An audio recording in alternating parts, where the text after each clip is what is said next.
Well, hello, class.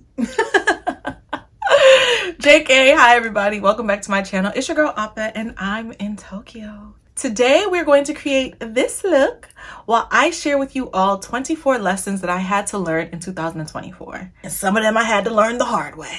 Let's just get into it. So these aren't in any particular order.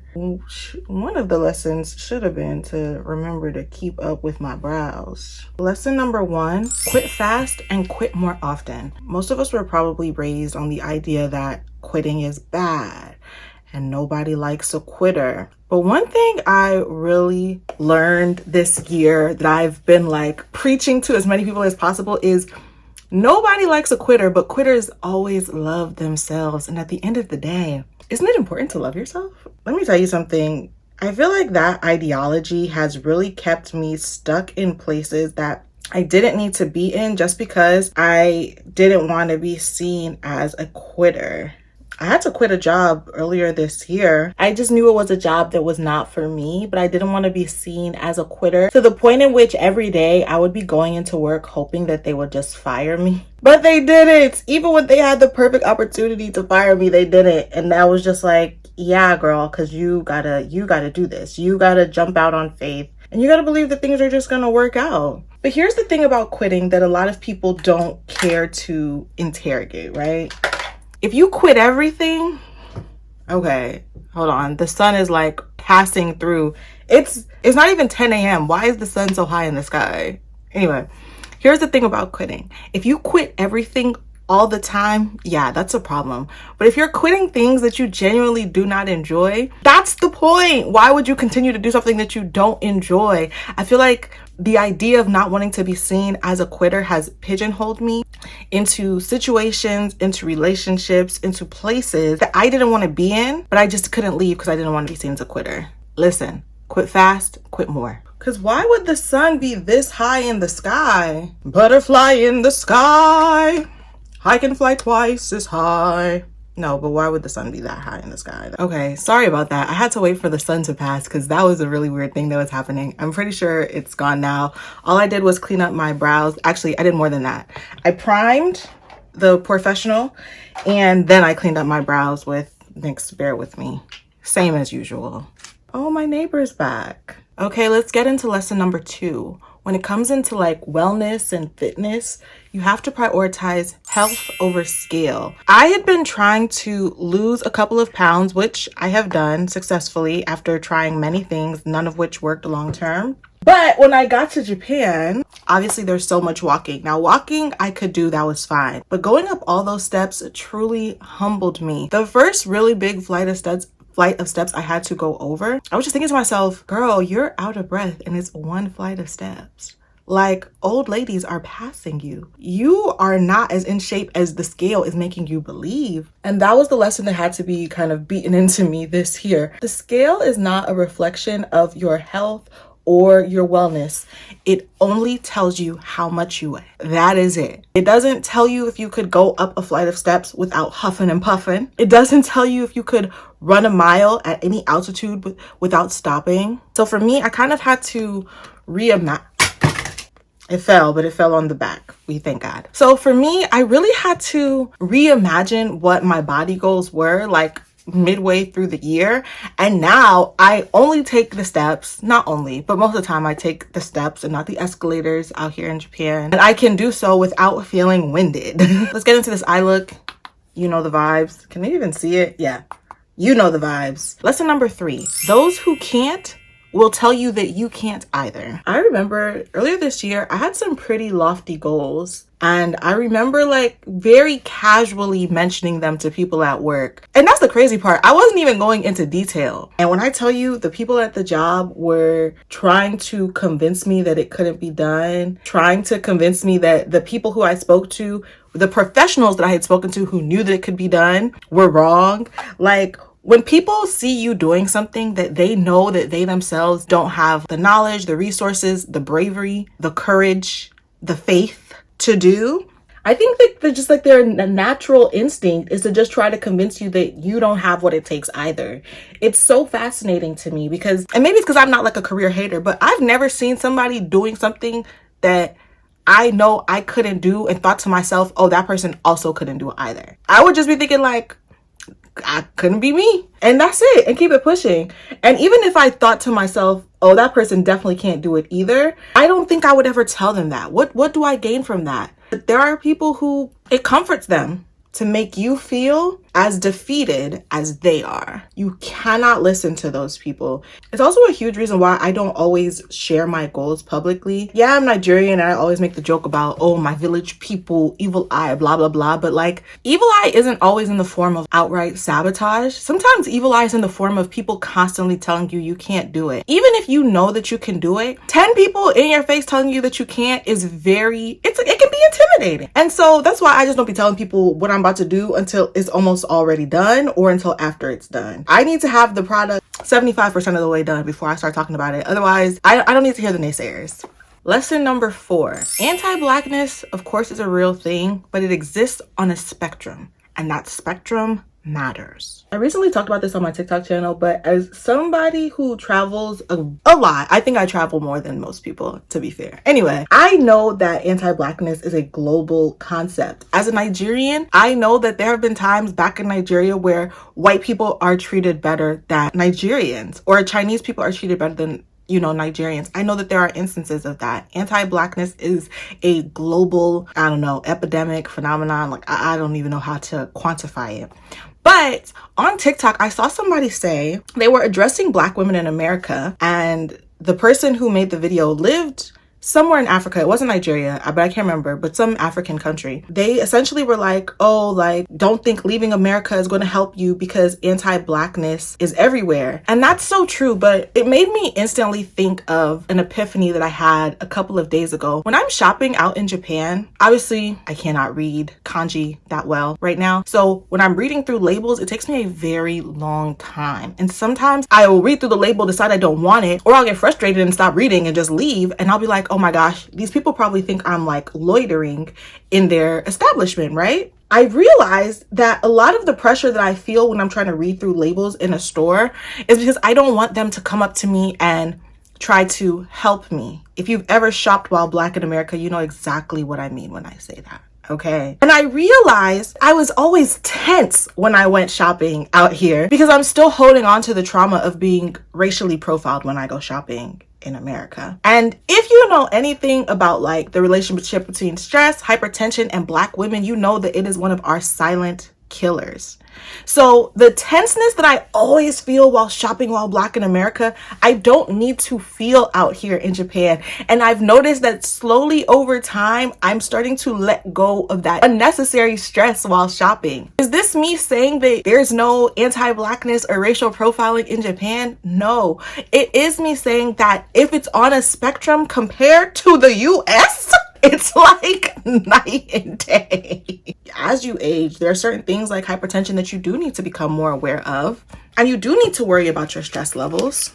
Sorry, I want to focus when I say this. And there's also so much research on how the Black woman maternal mortality rate is higher for Black American women in America than it is for Black non-American women in America, because the stress is generational. Moving out of America to a country that is less anti-Black than America is absolutely worth it. It's a gift to yourself. It's a gift to any potential kids you could have in the future. Like, just because anti-Blackness is global doesn't mean that that is an excuse to not want to explore options outside of America. If you live in America currently and you are considering moving out of America to a different country, now I don't think Japan is the place for everybody because Japanese is a hard language to learn.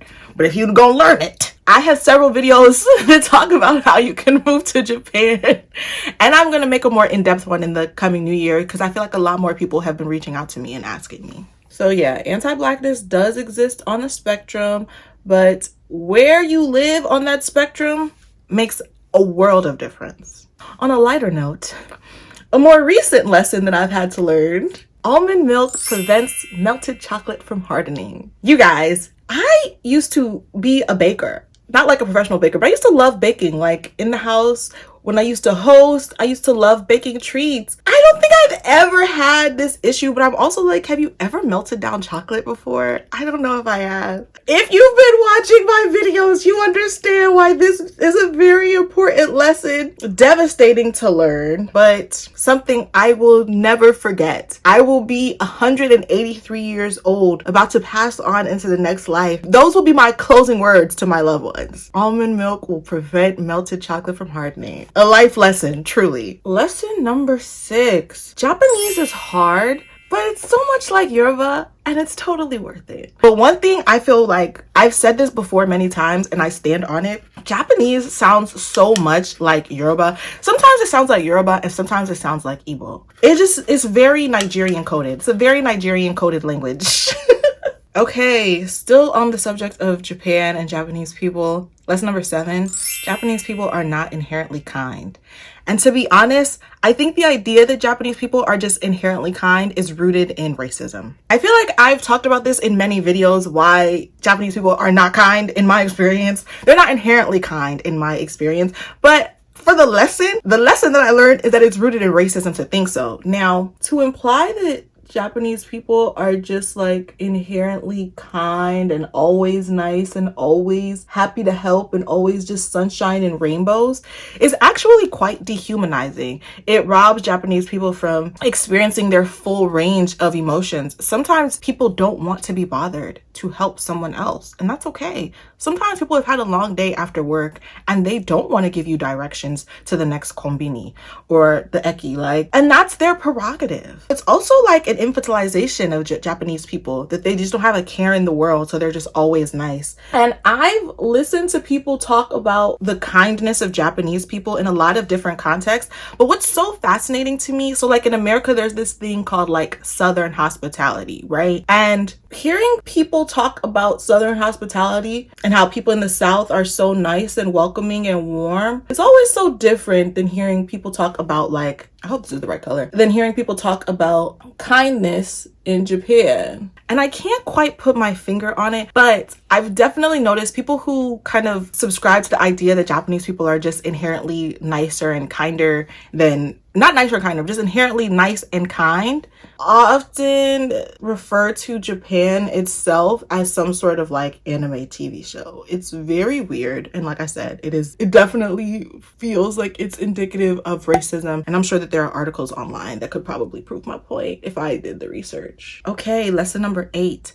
Misery loves company and the invite is always open. Okay, when people are miserable and sad and they feel like nothing to live for, they literally reach at straws in order to feel things. And for a lot of people, they never grew out of that phase. Like, you know, when you're a child and you feel like your parents aren't giving you enough attention, so you start acting bad so that they'll pay attention to you even though it's for a bad reason and they're angry with you. A lot of people never grew up and out of that phase. So they do things like pick fights with you in your comment section because they just want you to get mad at them and show them attention because they don't have attention in their real lives. Some people will, you know, you'll be out having a great time and they'll just pick a fight with you, because if they don't pick a fight with you in the bar, in the club, they don't have any other way of getting anyone's attention. You have to learn how to walk away from situations like that, okay? They want you to be as miserable as they are. And when people are miserable, it's not enough for them to try to find community with other miserable people, which I think could actually be helpful. No, they want to find the most happy-go-lucky, joyous, carefree people who are just having the best day of their lives and bring them down into the misery with them. One thing I've really had to master this year is like walking away, literally or figuratively, from situations where someone is baiting me into being as miserable as they are. This can come in the form of family, friends, internet strangers. And I say friends because sometimes it's not even intentional, right? Sometimes you're having a bad day day and your friend comes up to you and they're happy-go-lucky, and it's hard to find the verbiage to say, I'm in a dark mood right now and I don't want to be around your energy. It's too hype for me right now. It's hard to find the words to say that. So instead, you think of them as annoying and you're standoffish with them when they try to crack jokes with you. That's your misery, trying to invite them into being miserable with you. I think that it happens even to the best of us, but you have to learn when you're in that situation, on either sides of that situation, and pivot out of it. Okay, what's happening with the eyes? It's like the sun is just determined to ruin my look, and I don't understand why. Lesson number 9, the people who love and care about you will always show you in their own way. This year, I have had people show up for me in ways that I was not expecting at all.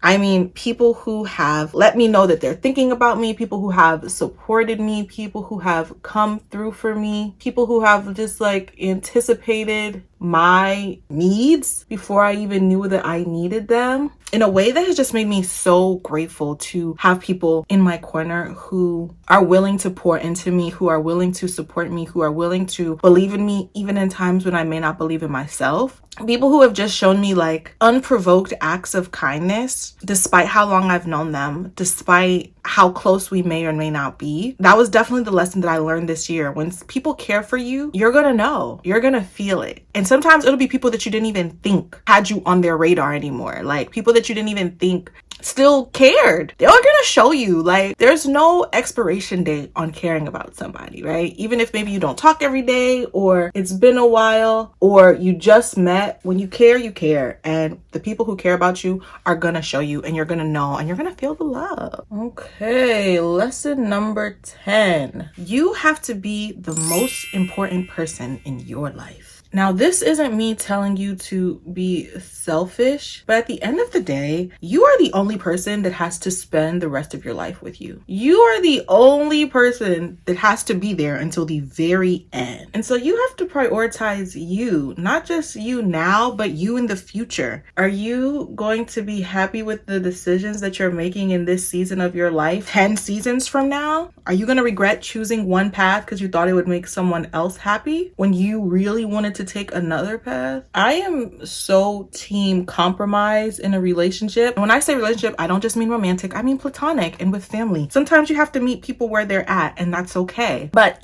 any compromise that you make still has to be something that you are okay with, because your happiness has to be the most important thing in your life. This isn't me saying you need to be a selfish person. Absolutely not. Don't do that. Tilted my brush the wrong way. Anyway, now this isn't me saying go out and become a selfish person, but it is me saying to be selfish occasionally is not inherently bad. You sometimes have to prioritize yourself. I think that people have like weaponized this idea that selfishness. All right, let me focus, because now my eyeliner acting like it don't want to do what it needs to do. So while I'm not endorsing people becoming selfish, I will say if your nature is selfishness, lean into that. And maybe you can discover why that's your nature and address that issue, because that probably should be addressed. I've also noticed that while people run from the label of being a selfish person, people also are giving people because they think that when you're a giving person, you get something back. And then they end up in instances where they're giving, they're not getting anything back. And they're like, why am I giving to begin with? And I'm not talking about pouring into a relationship and not getting nothing back, because relationships are reciprocal. I just mean like, oh, I'm being so nice, but good things aren't happening to me. If you're being nice for good things to happen to you, what's the point of that? Like, if that's your only reason for being kind, you're not honoring yourself. You're not honoring yourself. And you should probably lean into what you actually want to do in those situations instead of being phony. Also, when you're prioritizing yourself, you get a lot more opportunities to see yourself for who you really are. And then if you don't like who that person is, you know that you need to change it. You just gotta be so in tune with yourself. Nothing bad happens when you're in tune with yourself. Nothing bad happens when you're the most important person in your life. It's not to say treat other people like trash, but make sure you're treating yourself like the prized possession that you are. You are the longest held treasure that you will ever own. Treat yourself accordingly. Number 11, and this one's kind of cheeky. Not all werewolf stories are written equally. As I've said many times on this channel, your girl has recently entered her werewolf era. I have been reading so many werewolf stories. I am obsessed, and I'm okay with that. But man, there are so many really bad werewolf stories out there. I didn't know. And I was talking to my friend, and it's because I missed the Twilight era when it first came out. I didn't miss it. I actively chose not to participate. I still haven't read it. I have no intentions on reading it. Apparently Twilight is like really horribly written, and like that's like the nexus point for the genre. They're not meant to be well written. As a reader, imagine my surprise. There are several good ones, but man, there are several bad ones. Lesson number 12. The American population is a lot more racist and a lot more stupid than I originally gave them credit for. I'm still incredibly disappointed at how the election went. At no point did I stop thinking that Trump winning was a possibility, but I wanted to remain hopeful that the American people had enough sense to look around them, realize where things were going, and say, hey, maybe we could put a stop to this. It's just like people talking about they're voting for Trump for whatever reasons that they thought they had. I don't even know if this is, I don't have anything to say other than the American people were a lot more stupid and a lot more racist than I originally gave them credit for. And I was giving them a lot of credit for being stupid and racist, like a lot. But clearly they needed a bit more. Lesson number 13. Dating is trash everywhere, but Hinge in America is the trenches. Okay, I made a video earlier this month, maybe late last month, about my plan to switch my Hinge from out here in Tokyo to back in Maryland so that I could, you know, have a cute little winter fling while I'm back home for the holidays. The difference in men was like night and day. The difference in men was like night and day. The difference in the things they were saying was like night and day. It was just like, have you all ever spoken? Are there women in Maryland? Like, did something happen? I don't know that all the women in Maryland are gone. Like, have you never spoken to a woman before? And I guess because I hadn't been on Hinge in so long, I like was just not aware of like, I just completely pushed it out of my mind and I switched it back to Tokyo so daggone fast. I said, look, I'll figure out Maryland when I get there. I don't think I'm gonna be using Hinge in Maryland because it's just like, like I said, dating is, I don't even have the words to describe how it was almost scary. I don't know if my man is in Tokyo, but I know he can't be in Maryland, or if he is, he's not on Hinge in Maryland, because that was just like jump scare. I don't know, maybe my standards regarding a pickup line are just too high. Nah, that's not it. These men just have no finesse, and that can't be my problem. Moving on. Number 14. Why am I leaking everywhere? Okay, anyway. Lesson number 14. Life is meant to be lived in color, okay? I talked about this in one of like my weekend vlogs when I like reset and put all of that on my walls there, or my doors rather. How at first it was like a bit jarring for me. It kind of felt very childish, very young. But as time went on, I really started to just appreciate how it brightened up my room.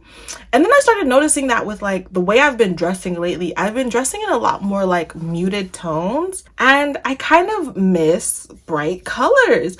Life is meant to be colorful, by the neon, by the pink. I feel like somewhere along the line, I kind of started to associate maturity with drabbiness, or like maturity with like minimalism. And I don't think any of those things equate. Something I'm definitely going to prioritize in 2025 is just bringing more color back into just my day-to-day life, whether it's my makeup, my clothes, the space around me, my bed sheets. Like, I just want to be colorful. And not to say I want to do anything that like is disingenuous to my own personal style, but I do want to just incorporate more colors, just my everyday life, because it's such a mood enhancer. It's such a cute little natural pick-me-up just to look and see something colorful around you, as opposed to just white, black, beige, tan. Number 15. Okay, if you're under 18, just skip this part. If you know me in real life, just skip this part. So number 15, if you watched my eating like an anime character video, you saw that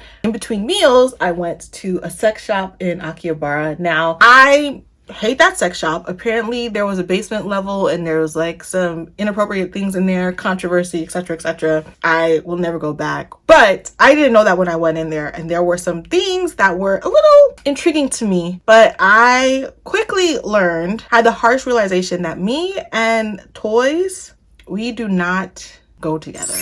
Yeah, I'll just leave it at that. Let's move on. Okay, number 16. I had the harsh realization this year that I need to up my body care routine. I have a very like intricate skincare routine, and I need to create a very intricate body care routine because this winter I started experiencing dry spots. It was the darndest thing. I had one on my hand and I had to like bathe in Nivea cream in order to moisturize it away. I had one on my arm. It's like gone now. I have not been, like, my face is always highly moisturized and I don't feel like I'm giving my body that same justice. As you get older, it's just one of those things you kind of have to be more cognizant of, because I've always had really soft, supple, moisturized skin. And then this year, the winter said, actually, no, you don't. And I feel like it's giving clown right now. Like, I feel like the bonnet is giving the fro. This, and especially with, is it giving clown? Is it giving clown? But yeah, I'm already like changing my in-shower and post-shower routine to just be a bit more hydrating. I think I'm just going to start lathering up my whole body in hyaluronic acid, which is going to be pretty expensive, but I don't know if I have a choice. Baby oil in the shower is no longer cutting it for me. I gotta up it. I gotta up the skull. That is probably one of the biggest lessons I've taken from 2024, because it's just one of those things, like, I don't feel like, I can acknowledge that I'm getting older and I can acknowledge that I don't know, I don't want to say aging, but I guess aging, but I don't always feel like I'm older. I still very much feel like sometimes like an inexperienced child, but my body is not, okay? And so stuff like that, or like when my joints ache when it rains, it just reminds me, girl, you're getting older. You have to change the way you do things, okay? This body has been bodying for a couple decades now. You got to support it differently. Let's get into lesson number 17. A good year does not have to be a perfect year. In 2023, I got out of a relationship towards the end of the year, and it was devastating. And it kind of tricked my brain into thinking that 2023 wasn't overall a great year, when it was. I got back into therapy. I got out of like a depression rut. I went on several trips and vacations. I had inappropriate time with a young man that was very pleasurable. I had a great year, okay? Just because it crashed and burned at the end doesn't mean it wasn't a beautiful ride. And in 2024, I really had to learn how to be cognizant of it. A long time ago, I don't know where I heard it from. It could have been a podcast. It could have been a sermon at church. I don't know. But it was a guy, and he said, don't make the mistake of turning a bad moment into a bad day. And this year, I kind of had to apply that to like the year, right? Like, okay, you had a bad week, but there are 52 weeks in the year and 51 of them were amazing. This is a good year.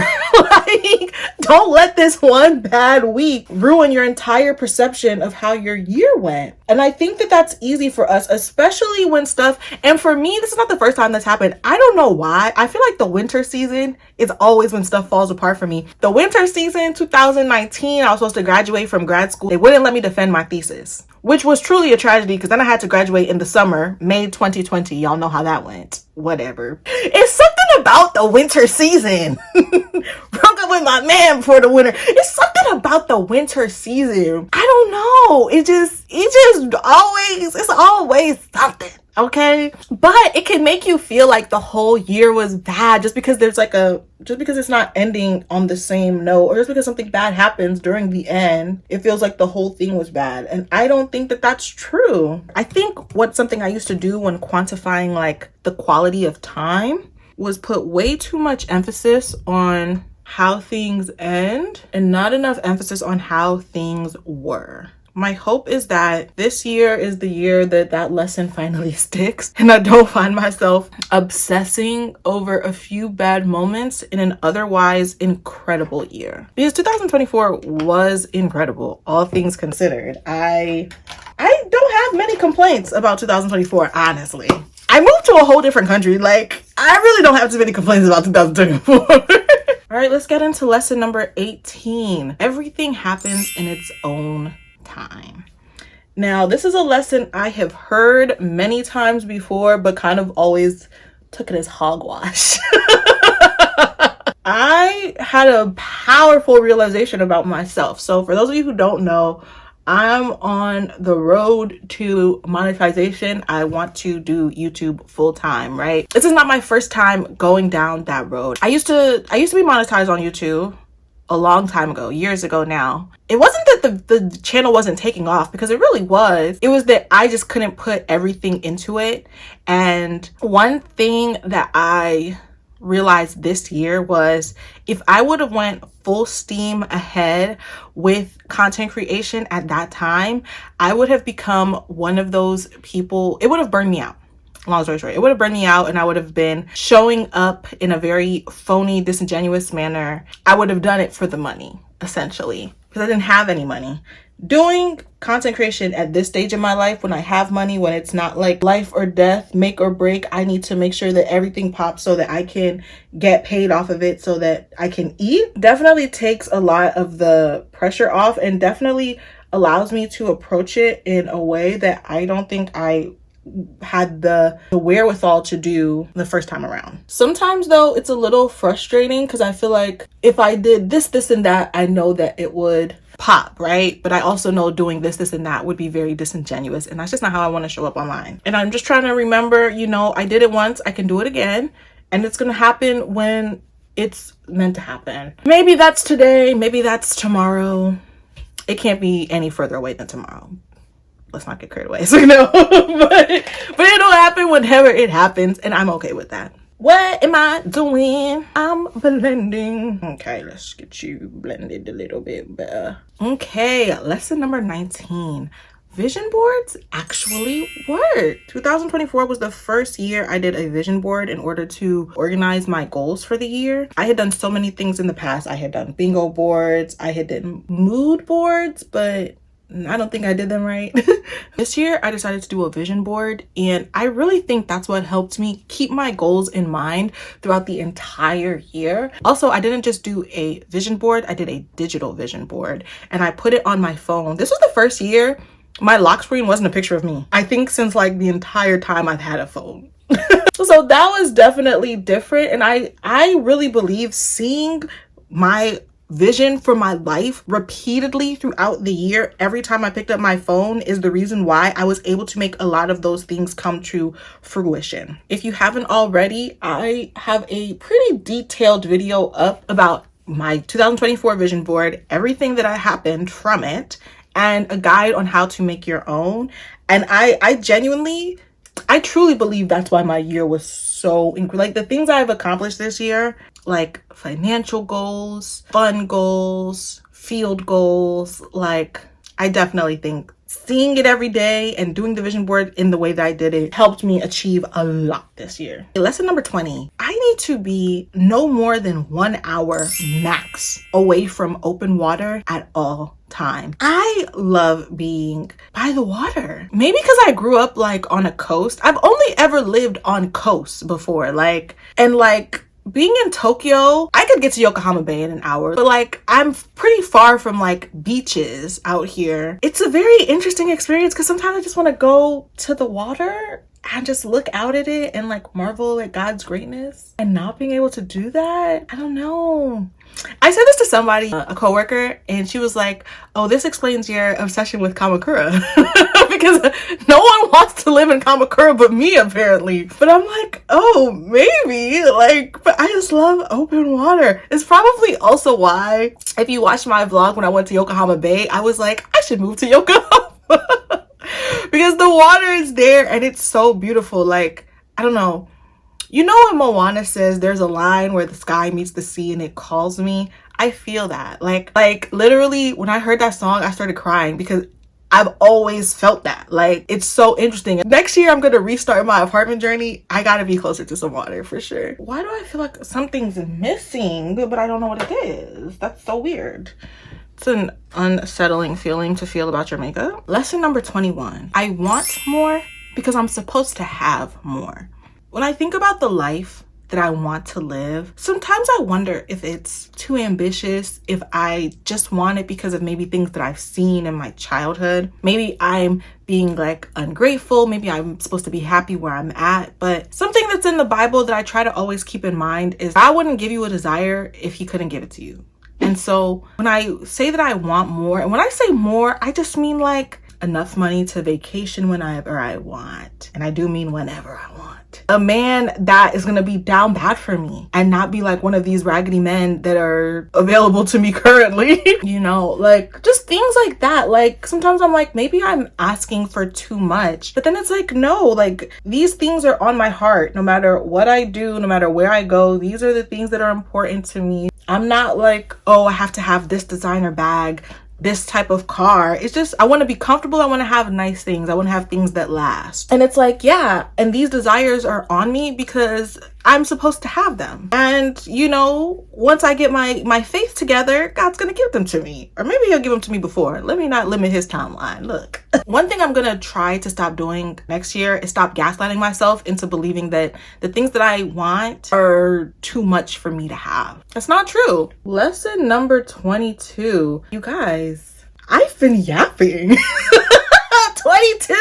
I swear we were just on 5. Anyway, lesson number 22. You can teach an old dog new tricks. I grew up hearing that phrase. I grew up hearing the phrase, oh, people don't change. I grew up hearing phrases like, oh, that person is just stuck in their ways. And one thing I learned this year is that you don't get stuck in your ways. You choose your ways and you choose them every single time. And if you wanted to, you could make a different choice. Just because something is being done the way you have always done it doesn't mean that it always needs to be done that way. I hope that made sense. A fun little example is like my makeup. If you would have told me I would have been able to pull off a feather brow 2 years ago, I would have looked at you and laughed. I would have said, no, not me. That's never gonna work for me. I don't have enough brow to pull that off. But here we are. Oh, the sun is finally down and I can see the reflection again. Okay, the makeup looks as good as I thought it did. That's helpful because I wasn't sure how it was looking. I can't tell because the sun was blinding me. I basically just did all of this blind and here come the sun again. You know what else? The blush on my nose kind of makes me feel like I should do the fake freckles. Who am I? Here's the thing, like you don't get stuck or set in your ways. You choose your ways. Every morning you wake up and you choose your way of life, which means you have the option to choose a different way on any day. This palette has really... Sorry, just if y'all are on TikTok, y'all might have seen the Jackie Aina controversy. Do I agree with everything Jackie Aina's ever done or said in her, I don't know, decade and a half long career? Of course not. That's crazy to think that anyone would. But y'all will never make me hate Jackie, I fear. I don't think. This is a total digression, but when I was growing up as a dark-skinned woman getting into makeup, there were only 3. There was Jackie Aina, there was Jenny Jenkins, and there was Ellery. That was it. And you could never make me turn my back on any of them. Ellery don't even do makeup no more. You can't make me turn my back on her though. Back to the lessons. You can teach an old dog new tricks. You've been a hater all your life. Maybe tomorrow you wake up and decide, I don't want to be a hater no more.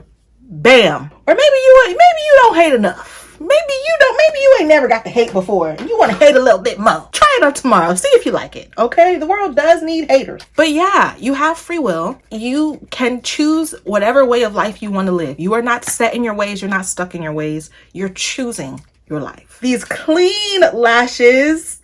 If you watched my seasonal depression vlog, way to kill the mood. If you watched that, you saw I had the little washing machine and I used it to clean these lashes, and like this is them dry now. For some reason when I put glue on my lashes, sometimes I'll be starting from the middle and I really do not know why. It doesn't make any sense.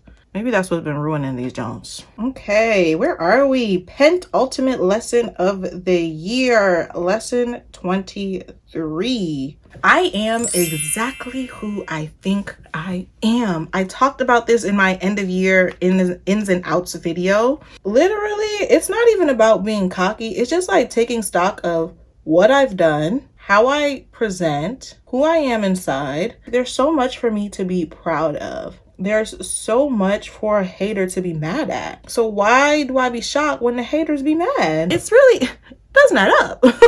And I need to start walking in that. I need to start like owning that and channeling that into just greater self-confidence, and just using that self-confidence to propel me to the new heights that I want to go to. Like sometimes you have to step back and say to yourself, I've done all of this, so why can't I do that? When that voice inside of your head is telling you, you can't do that, but I've done all this, of course I can do that. It's almost like that sound on TikTok. It's one of my favorites.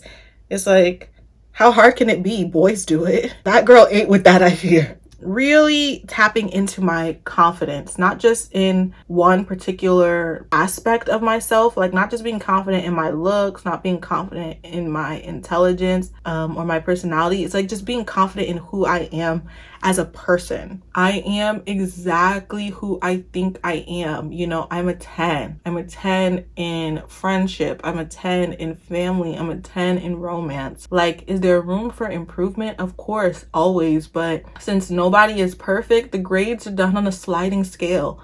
I'm a 10. This is a very basic lip combo, but is being basic a crime? I don't think so. And while I put on these lashes, let's get into the ultimate lesson. And I think this is probably, they weren't in order, but this is probably the most important lesson I've learned in 2024. Grappling with the word and or with your faith is a normal part of your walk with God. I've talked about this many times on my channel. Me and God have been into it. Okay, we're tussling right now. And I didn't talk about it before because I kind of just felt like, I don't know, it made me less Christian that I was struggling with my faith. But there are so many examples in the Bible of people who were chosen by God who also struggled with their faith, because faith is a struggle. It's hard when someone's asking you to believe in something you can't see, you can't always feel, you're not 100% sure, you know, what's happening. Is it coincidence? Is it God? Whatever, what have you. Of course you're gonna grapple sometime. The word says all things are for your good, but you've been shaking, crying, and throwing up for 3 days. Of course you're gonna grapple with the word. Like, it's very normal. And for me, coming to terms with that normalization is what allowed me to open up with it on here. And I remember when I first opened up, I posed the question to you guys, how do you all deal with disappointment? And this is no disrespect to everyone who commented, because I appreciate all of the comments and the advice, and it was solicited advice. I asked you all, but nothing was really resonating with me. And then one person, maybe like a week or two after I posted the video and the comments were dying down, one person left a comment and they essentially were like, it sounds like you need to work on forgiveness. It was so apt because I've always struggled with forgiving people. But that's something I know about myself. And so I was like, yeah, that's why I struggle with disappointment, because I haven't forgived the person, or forgived. I have 2 degrees in English, by the way. I haven't forgave the person who disappointed me. That's why I don't know how to deal with disappointment, because I don't know how to forgive. It was just like, I felt really grateful in that moment that I had chosen to open up, even if it was just for that one comment. That made such an impact on like my life and like how I kind of moved forward and how I'll continue to move forward when it comes to disappointment and forgiveness. It's quite normal to grapple with God or grapple with the word. I don't know if these lashes are placed the way I need them to be placed. I genuinely can't see. That's so crazy. Like, I'm trying to look in the mirror to see if everything looks normal. I don't know. If it doesn't, would y'all tell me? Y'all don't be telling me nothing else. If I got something on if I got lipstick on my teeth, y'all don't be telling me. If I got a booger, y'all don't be telling me. So why would y'all tell me if the lashes look good or bad? And this is the final look. I hope you all enjoyed this video. I would love to know, what are some of the lessons you all learned in 2024? Leave it in the comments below. I would really like if the comments just became a bunch of lessons for people who come after us, so that maybe they don't have to learn things the hard way and they can take something from this video, not just from me, but from you guys in the comments as well. So feel free to leave a lesson that you learned in the comment section below. Also, I'm pretty sure that this is going to be the last video that comes out from my channel this year. And so I really wanted to say thank you all so much for rocking with me this year. I know many of us only met in July, but look at how far we've come. We're like a little family here, and I love that for us. If you have not already entered the giveaway, please feel free to do so. The information for that is in my other video, but you're a loyal subscriber, so you already knew that and you already entered it, so it's fine. But I would love for you guys to enter because I would like to give back to you guys in the way that you've given back to me with your support on this channel. Your support means a lot and it goes a very long way. Anyway, thank you guys so much for watching this, and I will see you guys next year. Wow. All right, bye.